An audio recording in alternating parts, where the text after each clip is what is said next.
नमस्कार, सत श्री अकाल, आदाब दोस्तों।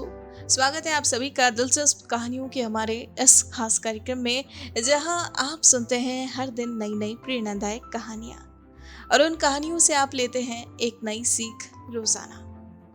तो आइए दोस्तों, कहानियों के इसी सिलसिले को आगे बढ़ाते हैं और बढ़ते हैं आज की अगली कहानी की ओर। दोस्तों, ये कहानी है हैदराबाद के रहने वाले एक मल्टी टैलेंटेड शख्स वैभव कुमार मोदी की जिंदगी की सफलता के बारे में। ये पेशे से एक curator, Kathak dancer and museum professional है।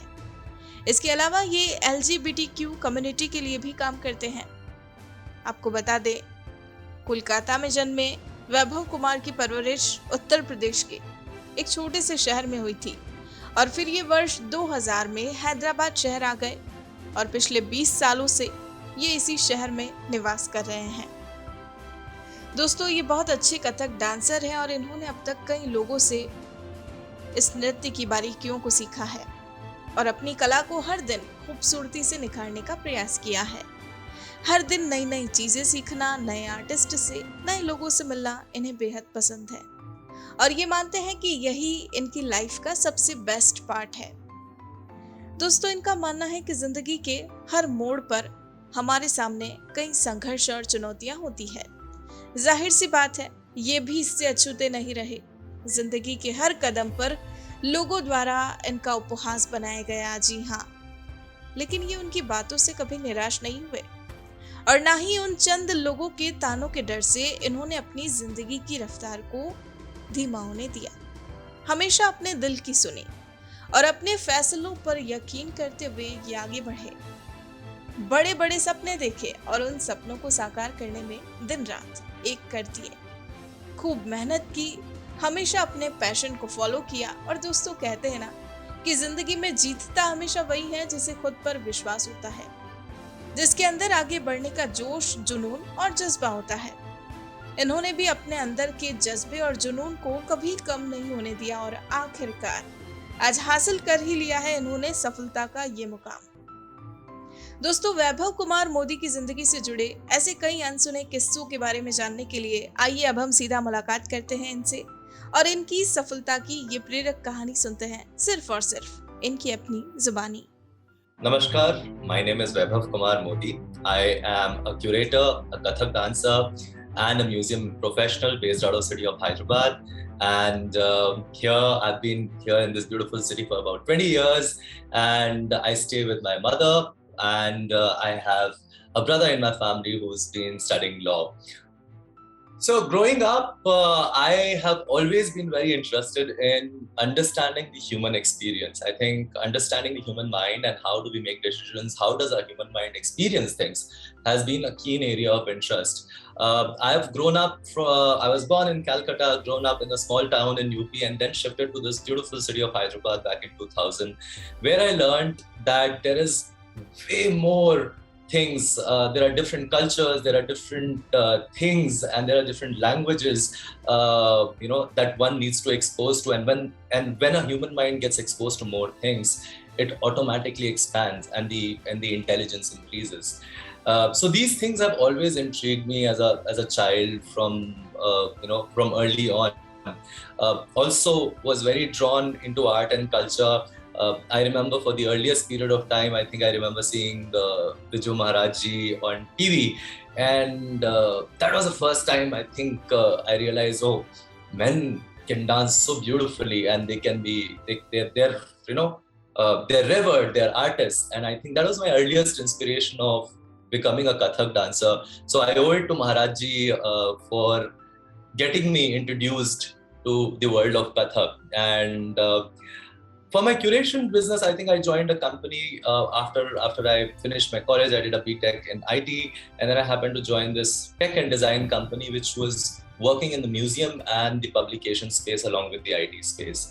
Over the years, I understood how digital museums were done, and since museums engage heavily on experiences of people and how a person experiences a space, I dabbled over understanding how do you curate experiences. And then came, henceforth, the understanding and the need of curating different experiences for people. I think my biggest break or my biggest achievement that I put for myself when it comes to curation is that I started the first LGBTQIA inclusive nights for Hyderabad, which were the dignified version of people from the community to come and engage with the entire city at one place. That need was felt because I had seen how people from my community were not able to go to dignified places. They were being discriminated. And it just came out of that need. I said, no, we need to have spaces, we need to have equality. And we tried to sort the situation out and no one was ready to do it. So I decided to catch the bull by its own horns. And that's where started Rainbow Nights. And that's where my curation journey started. Henceforth, it became a success. It was received very well by the city. And then we ended up doing something called the Hyderabad Dance Festival, which I did in April last year, which was a 9-day national festival in the city of Hyderabad, celebrating the heritage of dance and any and every kind of dance. Very glad to say that we were able to have, dancers from Padma Vibhushans, from Gangani ji, to people who have been doing b-boying, beatboxing, rappers. Every kind of artist was put on a platform of City of Hyderabad Dance Festival. And then, of course, we started this company called Dark Vibe Society when I was confident enough to say, okay, now is the time that I should do this, bridge the gap between the experience and the audience. And that is where the curator comes in, where a person who takes and understands what is available, puts them together as a palatable format for the audience to consume, is what a curator does. And that has been my journey as a curator and a Kathak dancer over the last few years. I think struggles and challenges दुनिया में हर जगह होते हैं. अगर आप जिंदगी में कुछ भी decide करते हैं, you want to do something in life, and अगर आप ये सोचते हैं कि आप दुनिया के अंदर चेंज लाएं या दुनिया के साथ आप आगे बढ़ें, कुछ भी नया करने के लिए आपकी जिंदगी में हमेशा चैलेंजेस आते हैं. आपका दिमाग हमेशा आपको बोलेगा कि आप शायद ये नहीं कर सकते, या आपके अंदर ये कमी है, या आपको समाज बोलेगा. मेरे साथ भी काफी हद तक ऐसी चीजें हुई. जब मैं बड़ा हो रहा था, I think I was a very effeminate child and I was teased a lot. I was bullied a lot in my school, and just because the way शायद मैं जिस तरह से चलता था या जिस तरह से मैं बात करता था, उस तरीके से आई थिंक मेरे को इस लेवल तक मेरा मजाक उड़ाया जाता था कि शायद मेरा ध्यान और किसी चीज पे जाता ही नहीं था. शायद मैं बहुत अच्छा स्टूडेंट हो सकता था, शायद मैं बहुत अच्छा वक्ता हो सकता था, शायद मैं बहुत अच्छा राइटर हो सकता था, बट मेरी जिंदगी से इसमें जाती थी कि शायद कि आज के दिन कोई मेरे पे हंसे नहीं. और वो जो एक स्ट्रगल थी, एक period of time, I think वो काफी हद तक बहुत ही ट्रॉमेटिक रही. I mean I don't want to say, मतलब it's not a soft story, but at the end of the day it does affect. जब कोई डिफरेंट होता है आपके समाज में और हम उसके डिफरेंस को उठा करके उसको मैग्नीफाई कर और उसको अगर हम मजाक के तौर पे लेते हैं या सामने वाले को नीचा दिखाने की कोशिश करते हैं, हमें शायद ये पता नहीं लगता, बट सामने वाले की जो उसके दिमाग पे जो उसका असर पड़ता है वो बहुत ही गहरा होता है. मैंने मेरे दोस्तों को जिंदगी से हाथ गवाते हुए देखा है, मैंने सुसाइड देखे हैं, मैंने मतलब I have seen things like that, जहाँ पे हमें शायद लगता है कि नहीं यार, मजाक तो बहुत छोटी सी चीज है, क्या बड़ी बात हो गई, हमने हंस दिया, इतना क्या वीक हो गए तुम. बट शायद आपको नहीं पता कि अगर रोज किसी को सुनना पड़े, या अगर छोटी सी चीज भी किसी की जिंदगी को बहुत बहुत इफेक्ट कर सकती है. अगर आप किसी को एम्पावर नहीं कर सकते, तो आपका हक नहीं बनता कि आप उनको नीचा दिखाएं या आप उनकी जिंदगी के बारे में कोई जजमेंट ड्रॉ करें. तो मेरा बस एक यही बोलना रहेगा लोगों से कि I think challenges and struggles come to overcome. आप दुनिया से लड़ना पड़ता है, दुनिया को दिखाना पड़ता है कि आप जो बिलीव करते हैं, साथ ही साथ अपने आप में विश्वास रखते हुए कि हाँ जो है सो है, मैं जैसा हूँ मैं वैसा हूँ. अगर आज मैं ठीक हूँ, अगर मैं सही कर रहा हूँ या अगर मैं सही कर रही हूँ, for all my women folk out there who are watching this, आप अपने आप में विश्वास रखिए and everything will just come around. आपको दुनिया की चिंता करने की जरूरत नहीं है जब तक आप सही कर रहे हैं समाज के अंदर. So this is what I would only tell people, because ये कहीं पे भी हो सकता है. आज मेरी जिंदगी शायद लोगों या समाज को लेकर रही होगी, आपकी जिंदगी में कुछ और रह सकता है, किसी और की जिंदगी में कुछ और रह सकता है, किसी की जिंदगी में अपने आप से लड़ाई रह सकती है. तो बस आई थिंक ये बहुत एक जनरल आंसर हो जाएगा if I give an answer, but then I still feel कि आपको जो आपके दिमाग को और आपके जो दिल को ठीक लगे, and if you feel it is right by the society and आप एथिकली सही कर रहे हैं, तो आपको किसी चीज की चिंता करने की जरूरत नहीं है. समाज अपने आप सीखता रहेगा. देखिए, जब आप जिंदगी में आगे बढ़ते हैं और या आगे बढ़ना चाहते हैं, ऑब्वियसली आप लोगों की तरफ देखते हैं, उन लोगों की तरफ देखते हैं जिन्होंने शायद अपनी जिंदगी को आगे बढ़ाया हो, जिन्होंने लीड किया हो, और उनसे आप एग्जाम्पल्स ड्रॉ करते हैं. आई थिंक मेरी जिंदगी में हर समय मैं बहुत लकी रहा हूँ that I have had the best of gurus, the best of people to train me. I have had the best of bosses, I have had the best of training, और मैं अपने आप को बहुत ही लकी मानता हूँ उस चीज के लिए.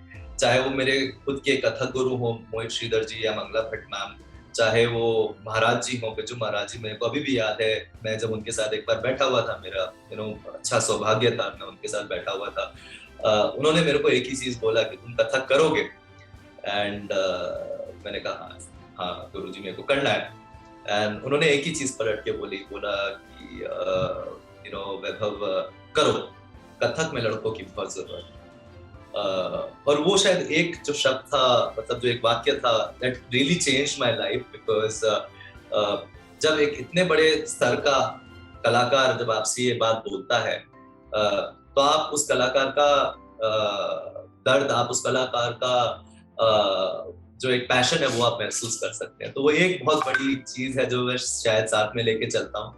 साथ ही साथ मेरे गुरु, जो मेरे जिनको मैं अपना गुरु मानता हूँ मेरे प्रोफेशनल वर्ल्ड में, my boss from Mahatma Gandhi national museums, Birad Rajaram Yajnik, उन्होंने मेरे को हमेशा ये सिखाया कि Vaibhav, if you are right you don't have to worry about anyone. When you stand right, आपको कोई छू नहीं सकता. तो ये चीज एक और मैं साथ में लेके चलता हूँ एज एन इंस्पिरेशन. कथक के लिए ऑफ कोर्स मैंने आपको महाराज जी का बताया, एंड आई थिंक इंस्पिरेशन, और सबसे बड़ी इंस्पिरेशन जो मैं शायद लेता हूँ मेरी जिंदगी में, वो मैं लेता हूँ हमारी ट्रांसजेंडर कम्युनिटी से, हमारी LGBTQIA कम्युनिटी से. इसलिए क्योंकि आई थिंक जब मैं उनको देखता हूँ, और मैं खुद उस कम्युनिटी का पार्ट हूँ, मैं उनको देखता हूँ तो मैं ये सीखता हूँ कि आप दुनिया से कैसे लड़ते हैं, रोज कैसे लड़ते हैं, सारी चीजें पीछे रख करके, और कैसे आप हंसते हैं. तो आई थिंक मेरा सबसे बड़ा इंस्पिरेशन मेरे पूरे कम्युनिटी मेंबर से आता है कि कैसे अपने आप को आगे बढ़ाया जाए, कैसे दुनिया के साथ जिया जाए, कैसे अपने आप को इंक्लूड किया जाए, और कैसे डिफरेंस को साइड हटाया जाए. So these are the few places that I draw my inspiration from, and I continue to learn from anyone and everyone in my life who comes by. अगर कुछ अच्छा है जो मैं उनसे अब्जॉर्ब कर सकता हूँ, जब भी मैं किसी दूसरे आर्टिस्ट से मिलता हूँ, मेरी हमेशा ये एक इच्छा रहती है कि मैं उनसे कुछ सीख सकूँ, मैं उनसे कुछ समझ सकूँ, मैं अपनी आर्ट को कैसे बेहतर कर सकूँ, और अपनी आर्ट को कैसे सज्जित कर सकूँ उनकी आर्ट से. तो ये मेरी हमेशा कोशिश रहती है. तो I think there are multiple people if I have to talk about inspiration. So but yes, these are few important people that I can count on my fingers.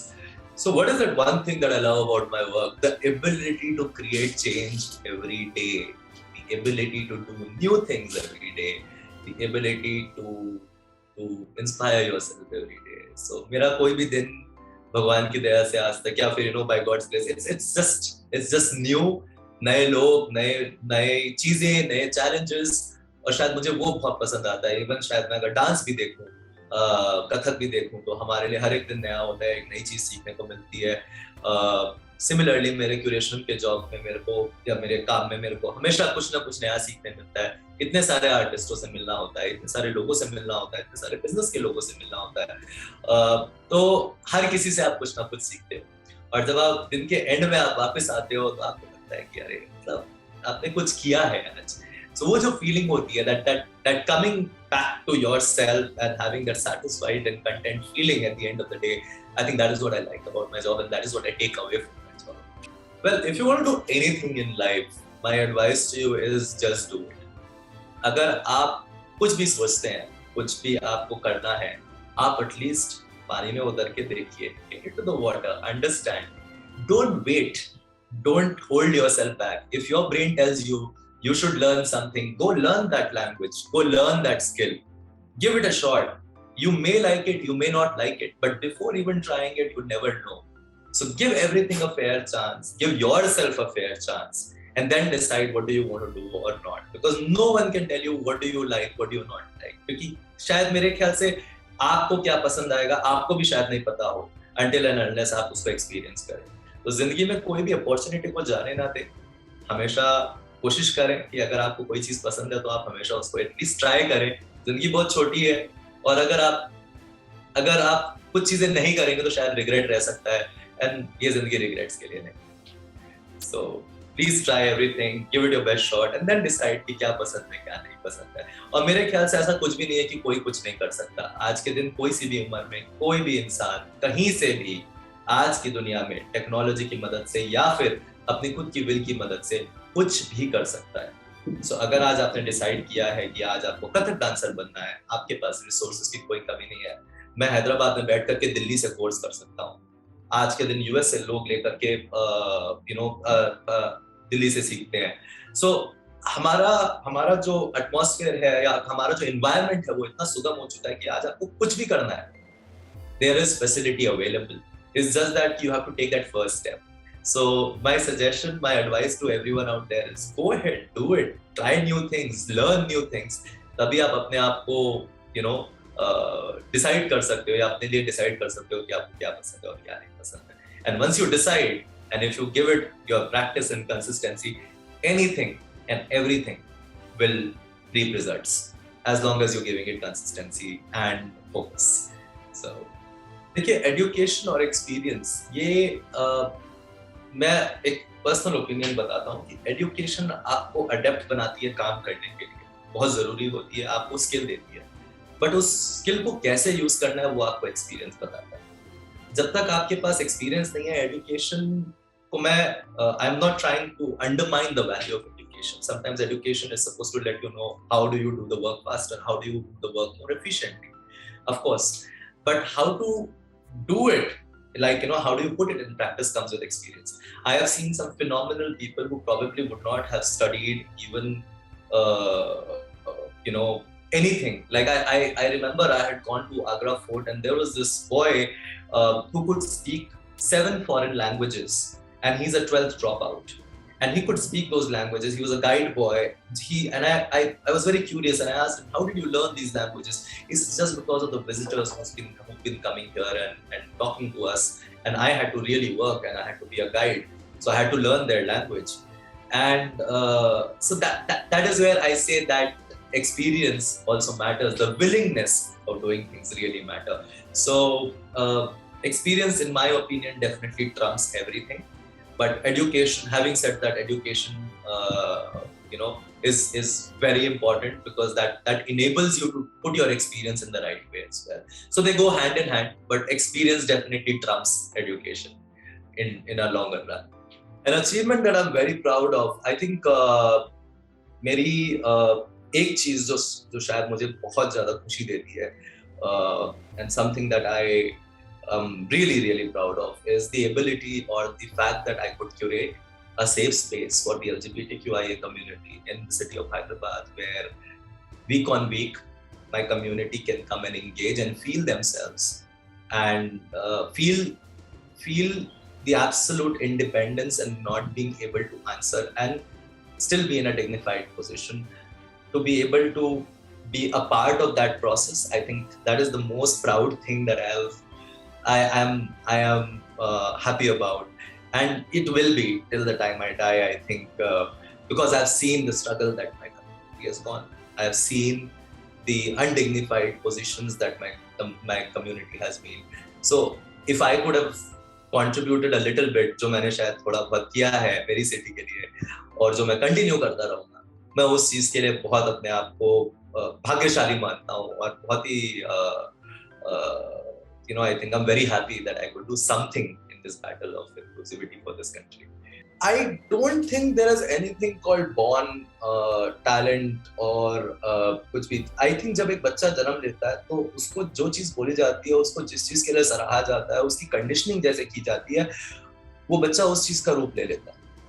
वो हमारे पे होता है कि हम क्या चीज उसको सही बोलते हैं या क्या चीज उसको गलत बोलते हैं. हमारा इतना सारा इम्पेटस होता है कि पॉजिटिव थिंक करो, लोगों को अप्रिशिएट करो. There is a reason behind it, and anything and everything can be nurtured. We have a brain, a human brain has neuroplasticity, which means that anything can be learned at any age. So if someone tells you that you can't do this, or you cannot be a leader, you have to be an inborn talent, you can't dance at the age of 29, no, all of that, please don't take it. Whenever in life you want to do something, pick it up, give it some time, give it some patience, and it will happen. So my understanding is that आप हर चीज जिंदगी में learn करते हैं, whether it's for a short period of time या long period of time. कुछ भी सीखा जा सकता है, चाहे वो शायद लीडरशिप हो, चाहे वो डांस हो. So that's my opinion on that. So मेरा जन्म कलकत्ता में हुआ, and then शुरू के कुछ साल हमने वहाँ बिताए, and then we moved to this small town in UP called Rampur. I think वो मेरी जिंदगी का सबसे बेस्ट समय था, because Rampur comes from a very culturally rich heritage. एक निजाम स्टेट हुआ करता था हिस्टोरिकली, और उस जो माहौल था हमारे टाउन का, कल्चर से ड्रिफ्ट एकदम बड़ा अच्छा माहौल था. तो शायद अर्ली ऑन जो आर्ट एंड कल्चर का जो मेरा एक्सपोजर रहा, वो मैं काफी हद तक रामपुर को दूंगा, बिकॉज आप जिस माहौल में बड़े होते हैं, आप जिस माहौल के अंदर जो आपको आपके आजू बाजू दिखता है बचपन में, आप उसको ऑब्जर्व करते हो, आप वो उससे आपके लाइक्स और डिसलाइक्स बनते हैं. And luckily for me I had that in my first hand circle. So that was something that Rampur has given me. And regarding मेरे childhood में, मैं शायद एक बहुत ही I was one of the most naughty kids. Even बचपन में तो especially I think मैं बहुत ज़्यादा बोलता था, which I think I still do. और मेरी टीचर्स मेरे को पकड़ के मम्मी को बोलती थी, भैया आपके बच्चे को बोलो थोड़ा चुप रहा करें. And I think my mother for the longest period of time would tell me कि वैभव चुप हो जाया कर. So that is one very fond memory, and of course I was someone who would fall, who would break bones, who would have stitches very very regularly. तो मैं बहुत ही शरारती रहा. In fact मेरे चेहरे पे I think there are multiple stitch marks which are there. So these are a few things. I've broken my collarbone on a seesaw just because I wanted to see whether I fly or not. So these are few things from my childhood that I take away. And yeah, I think of course I'm not talking about the traumatic part, because traumatic part obviously is there, but these are the happy memories from my childhood that I've taken away and learned a lot from कि क्या करना चाहिए और कितनी शरारत नहीं करनी चाहिए और कहाँ बोलना चाहिए और कहाँ नहीं बोलना चाहिए. So that's that. I think अगर मेरे को कोई टाइम मशीन आज देता है, I mean obviously हमारी जिंदगी में कई सारी ऐसी चीजें होती हैं जिसको आप कभी सोचते हो कि मैं ये अगर ऐसा होता तो ऐसा नहीं होता, if this would have happened, that wouldn't have happened. And that's how life progresses. A series of choices, whether good or bad, and results come out because of that. So if anyone is given a chance, I think today that they could go back into the past and change it, they would definitely want to change it. But if you ask me today, I think I'm very happy. If I wouldn't have gone through whatever I had gone through, I wouldn't be standing here doing what I do today. So I'm very grateful, very thankful to every single experience, every single misery, every single victory that I have had in my career, which has shaped me to be me today. And I couldn't be more glad to be sitting where I am. I am happy, I am content, I'm satisfied that I'm doing what I have to do. So I think I'm fine. I wouldn't want to change that. COVID, I think 3 साल गिनता हूँ, because COVID के अंदर शायद हमारे जिंदगी के 3 साल चले गए. पहली बात तो शायद हमने सोचा ही नहीं था कि कभी ऐसी कोई चीज हो सकती है, कि ऐसा कभी एक दिन आएगा जहाँ पे प्लेन ट्रेन सब बंद हो जाएगा, हमारे पास हमें खाने के लिए सोचना पड़ेगा, हमें जाने के लिए सोचना पड़ेगा। तो आई थिंक सबसे पहली चीज जो शायद मैंने पर्सनली सीखी is the value of freedom, the value of freedom that we people enjoy today, and that it can just stop, it can just go off in 1 second with this one particular virus. This virus taught us that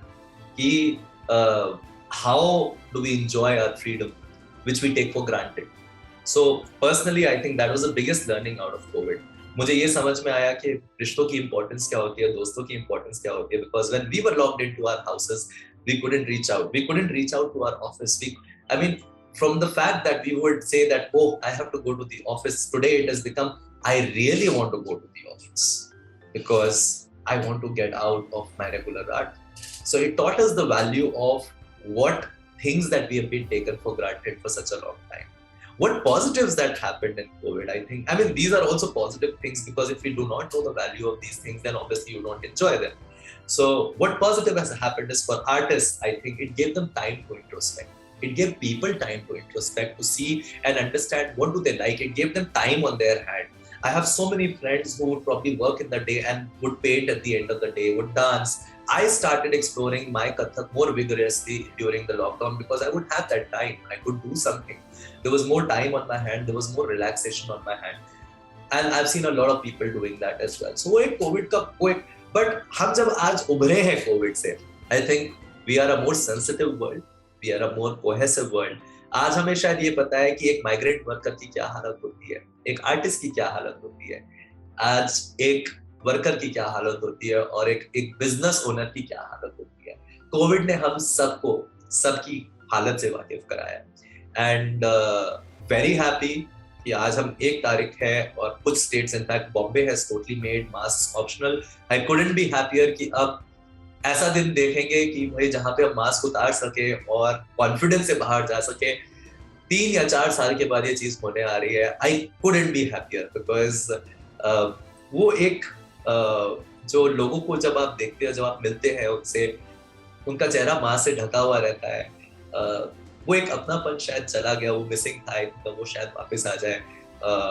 I hope the entire country is still able to take precautions and work more cohesively, and we come back business wise, personal relationship wise, and bounce back to pre-COVID era. So that's I think these are a few things that have come positive out of COVID. तो अगर मेरा एक ही message है सबको, I think जिस तरीके से हम आगे बढ़े हैं, अभी हमारे 3 साल जो गए हैं, हमें बहुत कुछ सीखा है. एज ह्यूमैनिटी शायद हमने बहुत कुछ सीखा है. और जो सबसे इम्पोर्टेंट चीज शायद जो हमने सीखी है, वो ये सीखी है कि एक दूसरे का साथ देना क्या है, कितना इम्पोर्टेंट होता है. So as humanity we need to stand with each other in peace, in harmony, and that is what I would probably like to tell people, that empower and not degrade. And if you can make something better, contribute, make it better. Don't make someone's life miserable. And if I have to put it into words and it's like a song, I'll probably just put 2 lines of this favorite song of mine, which always reminds me of how lucky that I have been to have the right kind of people and to have the right kind of support system around me. And it's this song called Jab Koi Baat Bigad Jaye. So just going to sing 2 lines for you. Please pardon me for my if I don't sing it right, but for all you people out there, just 2 lines. So Jab koi baat bigad jaye, जब कोई मुश्किल पड़ जाए, तुम देना साथ मेरा ओ हमनवा. न कोई है न कोई था जिंदगी में तुम्हारे सिवा, तुम देना साथ मेरा ओ हमनवा.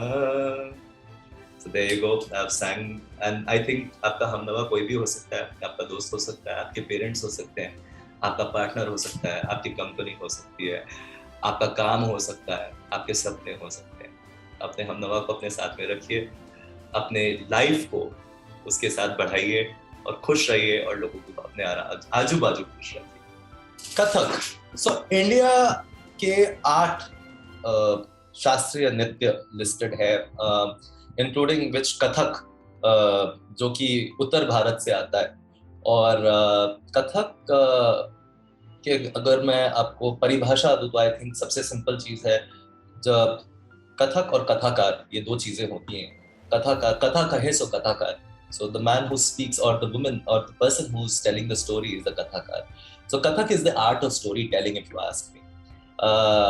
कथक और शास्त्रीय नृत्य हमारे स्पेशली जो इंडिया का जो नृत्य है, it never stood in isolation, it was something, जैसे कि अगर आप एक आर्ट डांसर हैं तो आपको म्यूजिक की भी नॉलेज होना बहुत जरूरी है।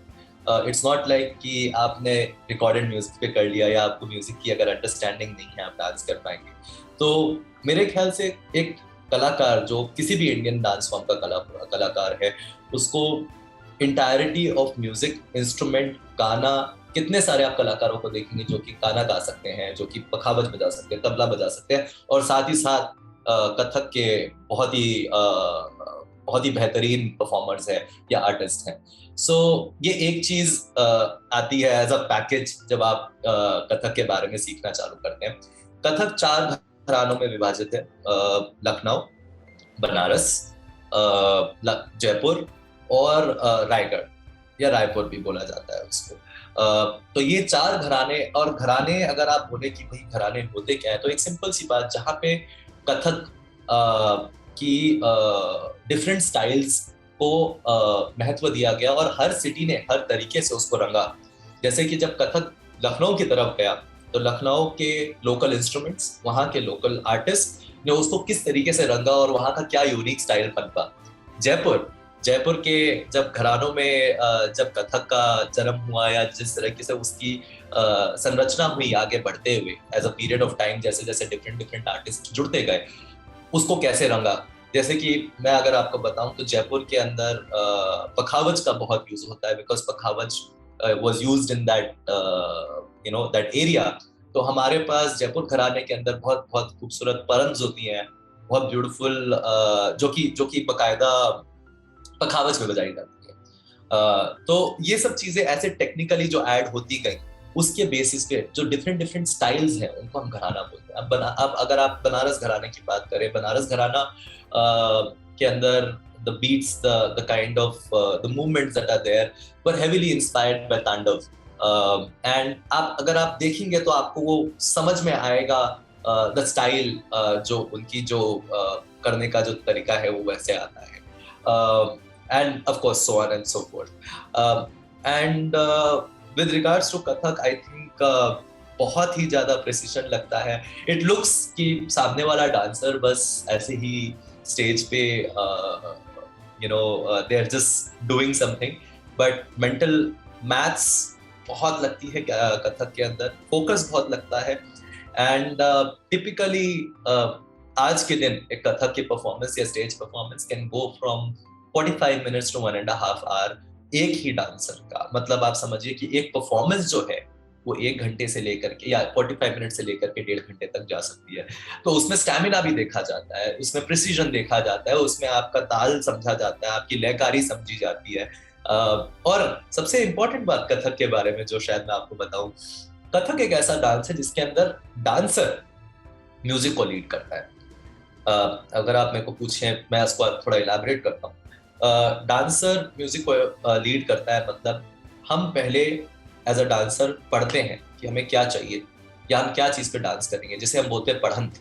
तो हम पढ़ंत जब करते हैं, जैसे कि हमने बीट साइकिल बताई, ये ताल है, ये स्पीड है, ये राग है, अब मैं इसके अंदर कॉम्पोजिशन पढ़ूंगा, वो कॉम्पोजिशन पढ़ी जाती और उसके बाद वो कॉम्पोजिशन तबले या पखावज या परकशन इंस्ट्रूमेंट पे बजाई जाती है, जिसके ऊपर नृत्य किया जाता है। तो मेरे ख्याल से मेरा जितनी नॉलेज सीमित है, मेरे को जितना पता है कि ये सिर्फ एक ही डांस फॉर्म है जिसके अंदर कथक, जिसके अंदर डांसर लीड करता है म्यूजिक को। तो this is something very interesting, because आप बता सकते हैं, आप अपनी एज अ डांसर आप अपनी स्पीड चूज करते हैं, राग चूज करते हैं, ताल चूज करते हैं, और उसके बाद उसको परफॉर्म किया जाता है। So there is a lot of control, there is a lot of understanding, there is a lot of audience engagement, there is a lot of body awareness, space awareness जो आपको आती है। और जैसा कि मैं हर किसी को बोलता हूँ, कोई भी कला जब आप करते हो, जब कोई कलाकार करता है, तो वो जब वो स्टेज पे कदम रखता है तो वो शायद दुनिया की नजर पे एकदम पारदर्शी, या मैं तो बोलता हूँ नंगा हो जाता है, चाहे वो कितने भी कपड़े पहने। इसलिए हो जाता है क्योंकि जो उसके दिमाग में चलता है वो उसकी कला में दिखता है। अगर आपके दिमाग में गुस्सा है तो आपकी आपकी कला में गुस्सा दिखेगा। अगर आपके दिमाग में डर है तो आपकी कला में डर दिखेगा। और अगर आपके दिमाग में कॉन्फिडेंस है तो आपकी कला में कॉन्फिडेंस दिखेगा। तो the ability to channelize all this and to be your authentic self is what these art forms give you. And I think this is what I draw from these art forms. And I wish that today's generation and today's people discover the beauty and the intellect that is built into the Indian art forms. Because शायद जब मैंने इसको explore करना चालू किया, मुझे भी नहीं पता था कि इसके अंदर इतनी इंटेलिजेंस, इतनी खूबसूरती और इस लेवल का फोकस बिल्ट इन है. So I invite people out there to go, to see, to explore Indian art forms and see the beauty of our culture, and then take it forward. मुझे आप लोग से बात करके बहुत अच्छा लगा और I hope आप सबको भी मेरी स्टोरी से कुछ लेने के लिए मिला हो, कुछ इंस्पिरेशन मिली हो, या अगर आप कुछ भी पसंद आया हो तो प्लीज जरूर से शेयर, लाइक और कमेंट करें इसके ऊपर. Please share it to people जो शायद जैसे कि शायद बोलते हैं ना कि हमें जब चीज़ों के बारे में पता लगता है तब हम उनसे ज़्यादा एक्सप्लोर और हम उससे जुड़ते हैं. तो इसलिए अगर आपको लगता है कि इससे किसी को भी बेनिफिट हो सकता है या इसके अंदर कुछ भी था जिससे आपको मज़ा आ सकता है या कोई और बेनिफिट कर सकता है, इसे शेयर कीजिए, इसे लाइक कीजिए. एंड और ऐसी कहानियाँ सुनने के लिए please keep coming to the Workmob platform and keep spreading love and keep inspiring people. Thank you. मेरा काम देखने के लिए कभी भी मेरा इंस्टा चैनल है द वैभव मोदी के नाम से. आप मेरे से इंस्टा से जुड़ सकते हैं, आप मेरे से फेसबुक पे जुड़ सकते हैं. यूट्यूब मैंने अब तक चालू नहीं किया है बट प्रॉब्ली होपफुली सून मैं यूट्यूब पे भी आऊँगा. बट इंस्टा और फेसबुक मेरे साथ अवेलेबल है, तो आप और या आप मेरे को लिख सकते हैं. You can always write to me at vaibhav@darkwebsociety.com. तो मुझे बहुत अच्छा लगेगा अगर आपको कोई भी चीज जहां मैं हेल्प कर सकूं with regards to my knowledge and ऐसी कोई भी चीज जिससे जहां पे शायद अगर आपको लगे कि मैं कहीं पे भी आपकी हेल्प कर सकूं, I would be more than happy. Thank you. दोस्तों, ये थी हैदराबाद के एक मल्टी टैलेंटेड शख्स वैभव कुमार मोदी की जिंदगी की कहानी. ऐसे ही इंस्पायरिंग स्टोरीज रोजाना सुनने के लिए हमारे चैनल को सब्सक्राइब करें और बेल आइकन जरूर दबाएं. और अगर आज की ये कहानी आपको पसंद आई है तो इसे लाइक, कमेंट और शेयर जरूर करें. दोस्तों, वर्क मॉब आपको दे रहा है एक सुनहरा मौका अपने विचारों को व्यक्त करने का, अनुभवों को साझा करने का और जिंदगी की कहानी देशवासियों तक पहुंचाने का. तो आइए और जुड़िए आप भी इस मुहिम में हमारे साथ और अपनी कहानी से दीजिए सभी को एक नई प्रेरणा. Let's inspire together. We can, India can. जी हाँ दोस्तों, आपकी कहानी में ताकत है दुनिया बदलने की, लोगों की सोच आगे बढ़ाने की. तो सुनाइए अपनी कहानी और ले आइए लोगों के जीवन में आशा की एक नई किरण. कीजिए सभी को इंस्पायर. ले आइए सभी के चेहरे पर एक प्यारी सी मुस्कान. तो दोस्तों, फिलहाल दीजिए इजाजत. बहुत जल्द एक बार फिर होंगे हाजिर एक नई दिलचस्प कहानी के साथ. तब तक के लिए आप बने रहिए हमारे साथ, देखते रहिए कहानियों का हमारा ये खास कार्यक्रम और लीजिए हर नई कहानी से हर दिन एक नई और सच्ची प्रेरणा. नमस्कार.